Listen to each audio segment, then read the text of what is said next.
لجنہ T V کے محترم دوستو، میں ہوں حامد اختر اور آپ تمام دیکھنے اور سننے والوں کو السلام علیکم ورحمۃ اللہ وبرکاتہ۔ دوستو، ویڈیو شروع کرنے سے پہلے عرض کرتے چلیں کہ حسب روایت اگر آپ ہمارے اس چینل پر نئے ہیں تو ہمارے اس چینل کو سبسکرائب کیجئے اور ساتھ میں موجود گھنٹی کے بٹن کو دبانا نہ بھولیے، اور مزید درخواست ہے کہ اگر یہ ویڈیو آپ کو نفع بخش ثابت ہو تو اس ویڈیو کو ضرور لائک کریں۔ ناظرین کرام، آج اس ویڈیو کے اندر سورۃ المرسلات کا خلاصہ پیش کریں گے، تو آئیے سورج شروع کرتے ہیں۔ سورہ مرسلات مکی ہے، اس میں 50 آیات اور 2 رکوع ہیں۔ اس سورت کی ابتدا میں 5 قسمیں کھا کر فرمایا ہے کہ جس چیز کا تم سے وعدہ کیا گیا ہے وہ یقیناً ہونے والی ہے، یعنی قیامت اور حساب و جزا کا معاملہ ہو کر رہے گا، اس میں تخلف نہیں ہو سکتا۔ اس کے بعد یہ سورت ان نشانیوں کو بیان کرتی ہے جو قیامت کے قریب واقع ہوں گی، یعنی ستارے بے نور کر دیے جائیں گے، آسمان توڑ پھوڑ دیا جائے گا، پہاڑ ٹکڑے ٹکڑے کر کے اڑا دیے جائیں گے، اور رسولوں کو مقررہ وقت پر لایا جائے گا۔ قیامت کے دن کو اللہ نے یوم الفصل کہا ہے، کیونکہ اس دن مخلوق کے درمیان عدل و انصاف پر مبنی فیصلہ کیا جائے گا۔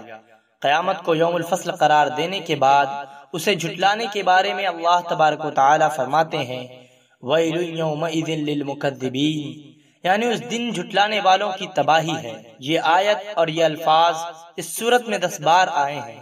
اس تکرار کا مقصد تخویف اور ترہیب ہے۔ علاوہ ازیں یہ سورت مجرمین سابقین کا ذکر کرتی ہے جنہیں اللہ نے تباہ و برباد کر دیا، اور مخاطبین سے سوال کرتی ہے کہ کیا ہم نے تم کو حقیر پانی سے پیدا نہیں کیا، پھر مختلف مراحل سے گزار کر خوبصورت انسان بنا دیا۔